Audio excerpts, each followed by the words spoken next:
सामाजिक, राजनीतिक, साहित्य, कला, खेल और अन्य क्षेत्रों में अपनी अलग छवि बनाने वाले शख्सियतों पर इंडियन न्यूज की खास प्रस्तुति, हमारा विशेष प्रोग्राम खास मुलाकात खास शख्सियतों से। नमस्कार, खास शख्सियत खास मुलाकात प्रोग्राम में आप सभी दर्शकों का स्वागत है। आज हमारे साथ मौजूद है हमारे प्रोग्राम में उप पुलिस अधीक्षक सतीश ठाकुर जी, जो शहर की यातायात व्यवस्था को सुव्यवस्थित कर लोगों को सुविधा प्रदान करते हैं। सबसे पहले हमारे स्टूडियो में पहुंचे सतीश ठाकुर जी का स्वागत है। Thank you very much. मेरा सबसे पहला ये सवाल है सर आपसे कि भिलाई अब महानगर बनते जा रहा है और यातायात बढ़ते जा रहा है, तो आप किस प्रकार व्यवस्था संभालते हैं? देखिए, रायपुर के बाद जो सबसे बड़ा जिला है छत्तीसगढ़ में वो दुर्ग और भिलाई है, और वर्तमान में तीव्र गति से जो औद्योगिकरण हो रहा है, नगरों का विस्तार हो रहा है, जिसके कारण सड़कों पर यातायात का दबाव काफ़ी बड़ा है, और उस दबाव के कारण सड़कों पर गाड़ियों की संख्या देखने को मिली है, और उसी अनुपात में सड़क दुर्घटनाएं भी बढ़ी है। तो इन दुर्घटनाओं को कम करने के लिए और जो व्यवस्थित यातायात करने के लिए लगातार हम लोग प्रयास कर रहे हैं। हम लोग, हमारा जो ट्रैफिक का बल है वो लगातार चौक चौराहों में प्रयास कर रहा है कि दुर्घटना को रोका जा सके। जो हमारे ब्लैक स्पॉट है, ग्रे स्पॉट है, उसमें भी हम लोग लगातार काम कर रहे हैं। इसके अलावा हम लोग लगातार टेक्नोलॉजी का उपयोग कर रहे हैं, और जो नई नई टेक्नोलॉजी आ रही है, चाहे कैमरे के माध्यम से हो, चाहे फिर हमारा स्पीड रडार हो, ब्रेथ एनालाइजर हो, वो टेक्नोलॉजी के माध्यम से हम लोगों को जागरूक करने का प्रयास कर रहे हैं। और स्मार्ट ट्रैफिक, स्मार्ट सिटी जो हमारा मूल उद्देश्य है ट्रैफिक में व्यवस्था बनाने में, उसको हम लोग लगातार प्रयास कर रहे हैं ताकि एक अच्छा ट्रैफिक दुर्ग जिले में देखने को मिले। लेकिन एक चीज देखने में आ रहा है कि हमारे जो दुर्ग जिला है यहाँ से हाईवे निकलती है, और हाईवे में अभी ओवरब्रिज बन रहा है, तो यातायात का दबाव बढ़ गया है। तो कैसा प्रयास कर रहा है यातायात विभाग जो लोगों को राहत मिले और सुगम गति से यातायात संचालित हो पाए? भिलाई शहर ऐसा शहर है जो हाईवे के बीच से गुजरता है, और कुम्हारी से लेकर अंजोरा तक ये 40 किलोमीटर का हाईवे है जो दोनों तरफ शहर को बांटता है। और इसमें 4 फ्लाईओवर का काम निर्माणाधीन है, जो कुम्हारी में है, डबरापारा में है, चंद्रा मुरे सोपेला और पावर हाउस जो निर्माणाधीन है। 3 साल से इसमें काम चल रहा है और आखिरी स्टेज में है।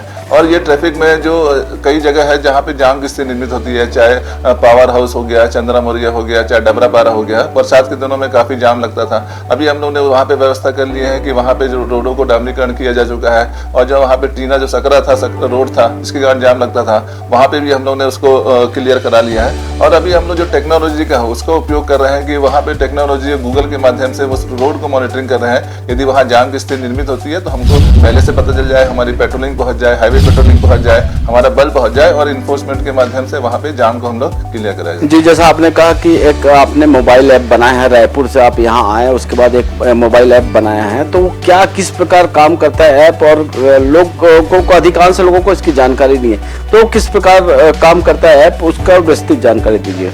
गूगल में माध्यम से यदि हम किसी स्थान में जा रहे हैं तो उस स्थान से स्टार्टिंग पॉइंट से लेकर जहाँ एंड पॉइंट है, यदि हम उस रोड में जानना चाहेंगे कि उस रोड में ट्रैफिक की स्थिति क्या है, वहाँ जाम है या स्लो ट्रैफिक है या फिर स्मूथ ट्रैफिक चल रहा है, तो हम गूगल मैप के माध्यम से उसको देख सकते हैं। और उस रूट में हम लोग लगातार मॉनिटरिंग करते हैं। हमारा जो कंट्रोल रूम बना हुआ है, ITM में सिस्टम लगा हुआ है, वहाँ पे हम लोग 24 घंटे उसमें मॉनिटरिंग करते हैं कि उसमें 3 प्रकार के कलर दिखाता है गूगल मैप में। यदि वो ब्लू कलर का है तो उसका मतलब है कि वो रोड इसमें एकदम स्मूथ चल रहा है। यदि वो ऑरेंज कलर का दिखाता है तो थोड़ा स्लो है, और यदि रेड कलर दिखा देता है उस एरिया में यदि जाम की स्थिति निर्मित हुई है, तो हम लोग वहाँ पे जब रेड होता है तो तुरंत हमारी पेट्रोलिंग पार्टी कंट्रोल रूम को सूचना देती है। वहाँ पे पेट्रोलिंग पहुँचती है, हाईवे पेट्रोलिंग पहुँचती है, जो टेंगो है नज़दीकी वो पहुँचता है। और वहाँ पे जब से हम लोग ने ये ऐप का उपयोग कर रहे हैं तो उस स्थिति में वहाँ पे उस स्थान में जाम का जो पहले लगता था वो कम हुआ है, और लोगों को सुविधा मिली है, लोग आसानी से पहुँच सकते हैं, और जाम में फंसते थे उसमें छुटकारा मिला है। एक चीज बताएंगे कि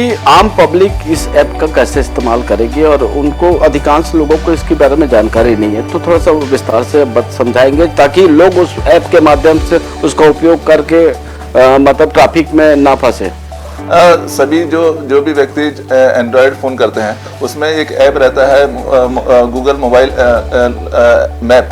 उस मैप को अपना डाउनलोड करेंगे और जिस स्थान से स्टार्टिंग पॉइंट से यदि आप दुर्ग से लेकर रायपुर जाना चाह रहे हैं तो उसमें टाइप करेंगे तो आपको उस रूट का पूरा मैप दिखाना चालू हो जाएगा। और वो मैप नियरेस्ट रूट दिखाता है आपको, किस रास्ते से आप जाएंगे तो वहां पे जाम नहीं लगेगा और आसानी से पहुंच पाएंगे, नजदीकी रास्ता कौन सा है, और वो तीनों कलर भी दिखाएगा। और उसमें उसके माध्यम से यदि आप स्टार्ट पॉइंट दिखा देंगे तो कहाँ पे मोड़ है, कहाँ पे टर्निंग है, कितने आगे में मोड़ आपको मोड़ना है, वो पूरा आपको डिटेल जानकारी देता रहेगा। उसके माध्यम से आप आसानी से पहुंच भी सकेंगे और उसी अनुसार अपना समय निर्धारित भी कर सकेंगे कि मुझे उस स्थान में पहुंचना है तो मैं कितना समय लेके जाऊं। और यदि कोई जरूरी काम है, यदि एयरपोर्ट जाना है, रेलवे स्टेशन जाना है, तो समय लेके आदमी आसानी से पहुंच सकता है और जान से अपने आप को बचा सकता है। ये तो हो गए हाईवे की बातें। अब शहर के अंदर भीतर बहुत सारे महाविद्यालय है, स्कूल है और जो बड़े स्कूल है, वहाँ पर अधिकांश हमने देखा है कि हमारे टीम है, उन्होंने देखा है कि जो छोटे बच्चे, नाबालिग बच्चे, वो स्कूटर और मोटरसाइकिल का प्रयोग करते हैं, जिसके कारण उनकी अधिकांश दुर्घटनाओं में उनकी मौत हुई है। इसे रोकने के लिए यातायात विभाग, खासकर पुलिस का यातायात विभाग कैसा काम कर रहा है? देखिए, जो स्कूलों में बच्चे वाहन लेके आते हैं तो पहले ये जरूरी है कि जब तक किसी भी बच्चे का लाइसेंस नहीं बन जाता, उसकी 18 वर्ष उम्र नहीं हो जाती है तो वो लाइसेंस नहीं बनेगा, उसकी पात्रता नहीं है। और जब तक लाइसेंस नहीं है तो वो वाहन चलाने के लिए पात्र नहीं है। तो इसके लिए चाहिए कि पुलिस विभाग के साथ साथ जो अभिभावक हैं और स्कूल के जो टीचर्स हैं, उनको चाहिए कि ऐसे बच्चों को वाहन उपलब्ध न कराएं, पेरेंट्स वाहन उपलब्ध न कराएं, ताकि वो दुर्घटना की संभावना लगातार बनी रहती है और इसमें स्वयं को भी खतरा में डालते हैं और सामने वाले को खतरे में डालते हैं। इसके लिए सभी को जागरूक होना पड़ेगा, इस पेरेंट्स को विशेष रूप से, कि जो बच्चे यदि जिद करते हैं वाहन के लिए तो उनकी जिद को पूरा न करें। इससे उनकी जान की खतरा उत्पन्न होता है। और स्कूल प्रबंधन को भी चाहिए कि ऐसे बच्चों को मोटिवेट करें कि अपना वाहन न लेके आए, स्कूल बस का उपयोग करें। यदि कोई अन्य संसाधन है स्कूल में आने के लिए, ऑटो है और साधन है, तो उसका उपयोग करें ताकि जो बच्चे, नाबालिग बच्चे आते हैं स्कूल में, उस दुर्घटना को रोका जा सके। ठाकुर जी, वक्त हो चला एक छोटे से ब्रेक का। ब्रेक के बाद बने रहिए, आप देखते रहिए इंडियन न्यूज। सामाजिक, राजनीतिक, साहित्य, कला, खेल और अन्य क्षेत्रों में अपनी अलग छवि बनाने वाले शख्सियतों पर इंडियन न्यूज की खास प्रस्तुति, हमारा विशेष प्रोग्राम खास मुलाकात खास शख्सियतों से।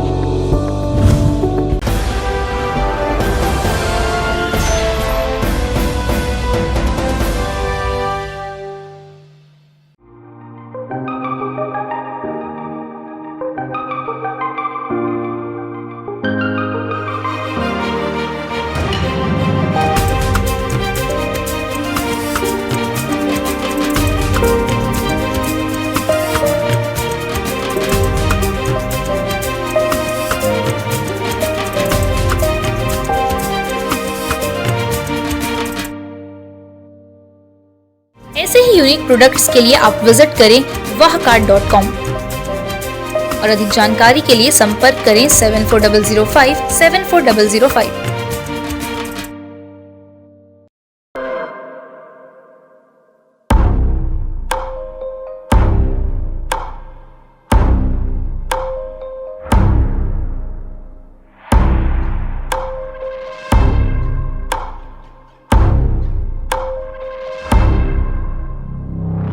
प्रशिक्षण जो रोजगार दिलाए, computer hardware, mobile servicing course, electronical course, electronics course, refrigeration, air conditioning course, छात्रावास की सुविधा। Indu technical institute, T market power house, जिला दुर्ग, छत्तीसगढ़। Mobile number 9827194279 74156 74157। ये है इंदु ब्रॉडकास्टिंग प्राइवेट लिमिटेड और आप देख रहे हैं इंडियन न्यूज, हर पल, हर क्षण, हर सच। सामाजिक, राजनीतिक, साहित्य, कला, खेल और अन्य क्षेत्रों में अपनी अलग छवि बनाने वाले शख्सियतों पर इंडियन न्यूज की खास प्रस्तुति, हमारा विशेष प्रोग्राम खास मुलाकात खास शख्सियतों से। ब्रेक के बाद आप सभी दर्शकों का स्वागत है। हमारे साथ मौजूद है सतीश ठाकुर जी और जानेंगे कि यातायात विभाग, खासकर पुलिस का यातायात विभाग कैसी तैयारी करके रखा है पूरे शहर में।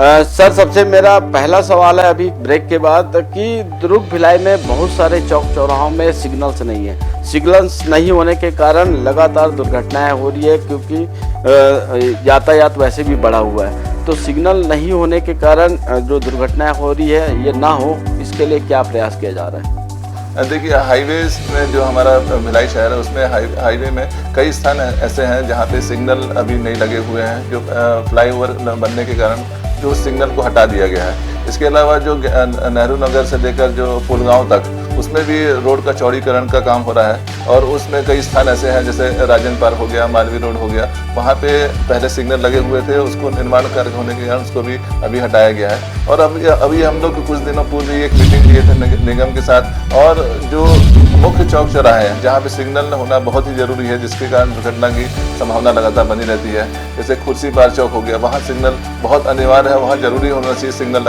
लगना चाहिए।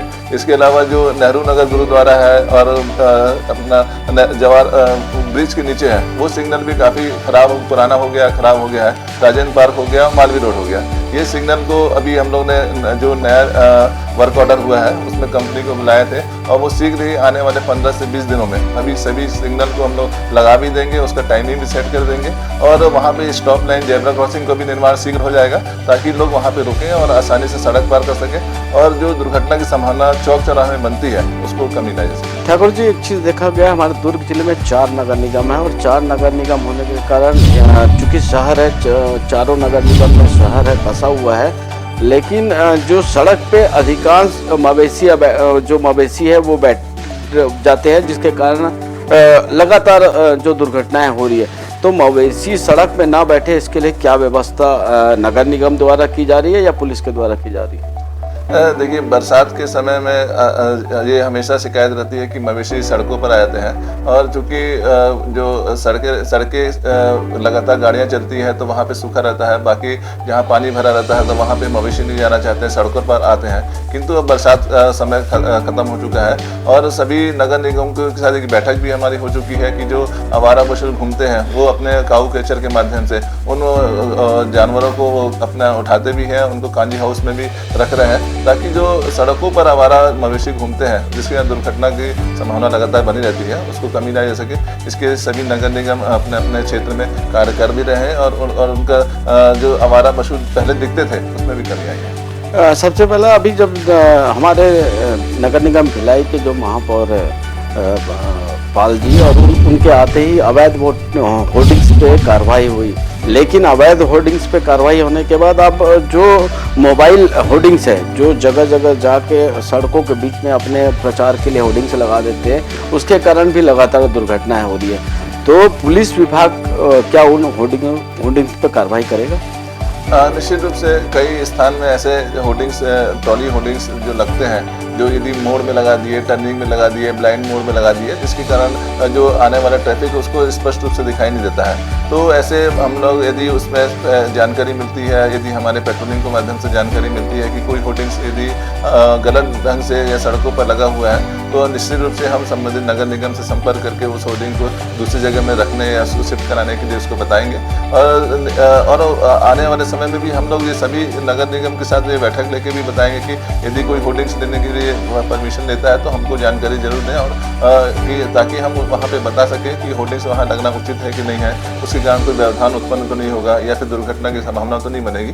ये जानकारी हम लोग यदि देंगे तो निश्चित रूप से आने वाले समय में जो अवैध या गलत तरीके से होर्डिंग्स लगते हैं उसमें कमी आ सकती है। एक चीज़ ठाकुर जी, एक चीज़ देखा गया है कि हमारे इंडियन न्यूज़ ने अभी कुछ दिनों पहले हमने एक समाचार प्रसारित किया था, जिसमें जुनवानी जो अवंतीबाई चौक पे एक होर्डिंग लगा है जो सड़क के बीचों बीच है, जिसके कारण रोड बहुत सकरा हो गया है। तो इस प्रकार के होर्डिंग्स पे नगर निगम और पुलिस विभाग को कार्रवाई करना चाहिए। आपको अभी हम जानकारी दे रहे, क्या कार्रवाई होगी उस पर?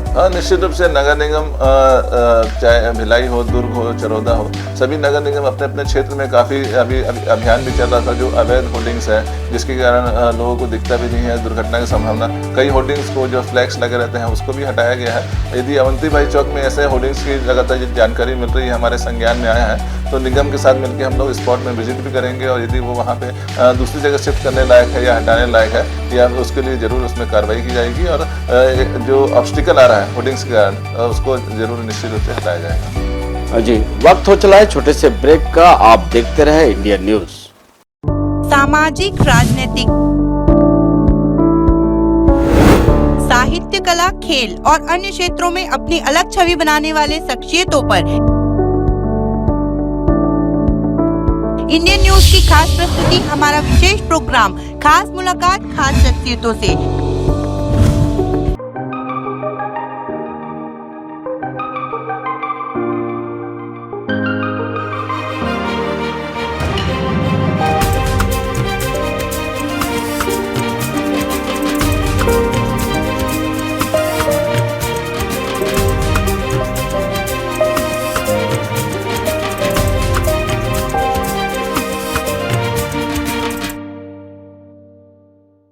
ऐसे ही यूनिक प्रोडक्ट्स के लिए आप विजिट करें wahcard.com और अधिक जानकारी के लिए संपर्क करें 74005 74005।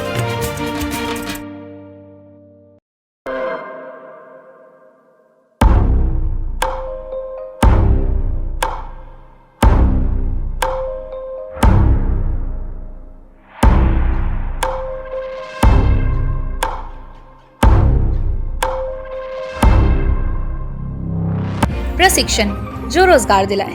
Computer hardware, mobile servicing course, electronical course, electronics course, refrigeration, air conditioning course, छात्रावास की सुविधा।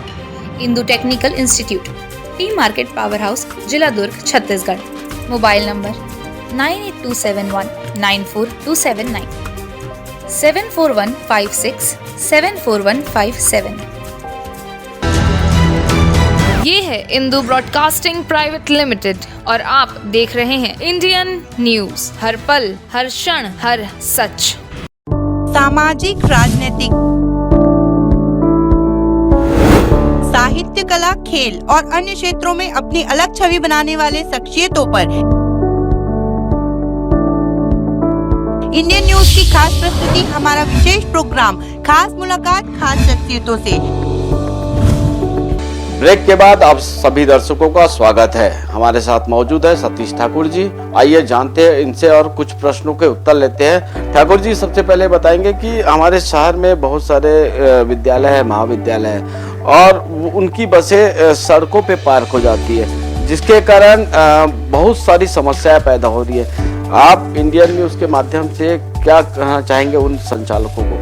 मैं इंडियन न्यूज़ के माध्यम से सभी जो स्कूल के या कॉलेज संचालकों को मैं बताना चाहूँगा, यदि आपके जो स्कूल में बसें आती है वो उसको निर्धारित पार्किंग स्थल में भी खड़े करें। आपके स्कूल में, कॉलेज में जो मैदान बना हुआ है वहाँ पे खड़े करें, सड़कों पर वाहनों को पार्क न करें। और अभी कुछ दिनों से पहले भी हमको शिकायत मिली थी, तो उसमें हम लोगों ने कार्रवाई भी किए थे। और यदि ऐसे जो वाहन हैं जो सड़कों पर खड़े करते हैं, जिससे दुर्घटना की संभावना लगातार बनी रहती है, हमको शिकायत मिलेगी तो निश्चित रूप से हम ऐसे वाहनों पर भी कार्रवाई भी करेंगे। तो इसके लिए सभी संचालकों से अपील है कि जो निर्धारित पार्किंग है उसमें अपने वाहनों खड़े करें, ताकि एक व्यवस्थित पार्किंग के साथ साथ सरल, सुगम, सुव्यवस्थित यातायात देखने को मिले। ठाकुर जी, अब बात करेंगे युवा वर्ग की। अधिकांश चूंकि यहाँ भिलाई में विद्यालय, महाविद्यालय ज़्यादा होने के कारण आसपास के जिलों के बच्चे यहाँ पर पढ़ने के लिए आते हैं, चूँकि एजुकेशन अब भिलाई को कहा जाता है। लेकिन बहुत सारे जो युवक हैं वो अपने मोटरसाइकिल का साइलेंसर बदलकर तेज गति से वाहन प्रदूषण करते हैं, तो उसके लिए पुलिस विभाग कैसी कार्रवाई करेगा? लगातार हमको देखने को मिला है कि क्योंकि भिलाई एजुकेशन हब है, बाहर जिलों से भी, दूसरे राज्यों से भी स्टूडेंट्स यहाँ पढ़ने को आते हैं, रहते हैं और अपने दोपहिया वाहनों का उपयोग करते हैं। और कुछ वाहन चालक ऐसे भी देखने को मिलते हैं कि वो अपने जो गाड़ियों का साइलेंसर है उसको मॉडिफाई कर लेते हैं, जिसके कारण वो आवाज़ भी तेज हो जाता है और उसमें फटाका जैसे फूटता भी है, जिससे लोग अचानक फटाका फूटने से एक्सीडेंट की संभावना भी लगातार बनी रहती है। तो ऐसे वाहन चालकों को लगातार हम लोग पिछले सप्ताह से एक अभियान चलाए भी हुए हैं। उसके लिए हम लोगों ने एक अपनी सिविल टीम का गठन भी किया हुआ है, जो सिविल टीम सिविक सेंटर में, सेक्टर 10 में और सेक्टर 7 वैशाली क्षेत्र में भी जाती है, और जो फटाखा फोड़ते हैं या फिर साइलेंसर को मॉडिफाई करके तेज आवाज़ में चलाते हैं, तो ऐसे वाहनों को हम लोग जब्त भी करते हैं, उसमें कार्रवाई भी करते हैं। उसके साथ साथ उनके साइलेंसर को भी हम लोग निकाल रहे हैं, ताकि वो दोबारा उस साइलेंसर को ना उपयोग कर सके, और उसको सख्त हिदायत भी दी गया कि जो यदि वो भविष्य में पुनः साइलेंसर का मॉडिफाई करके चलाता है तो उसमें डबल जुर्माना किया जाएगा। अभी भी हम लोगों ने कम से कम 40 वाहन जो साइलेंसर मॉडिफाई करके चलाए थे उसमें कार्रवाई भी की है। और लोगों से भी अपील है कि ऐसे वाहन यदि आपको आपके क्षेत्र में मिलता है तो हमारा जो टोल फ्री नंबर है, व्हाट्सएप नंबर है, उसमें कंप्लेन करेंगे तो हम उसमें जरूर कार्रवाई करेंगे। जो हमारा नंबर है 947919 92029। ठाकुर जी, आप हमारे दर्शकों को इंडियन न्यूज़ के माध्यम से क्या संदेश देना चाहते हैं?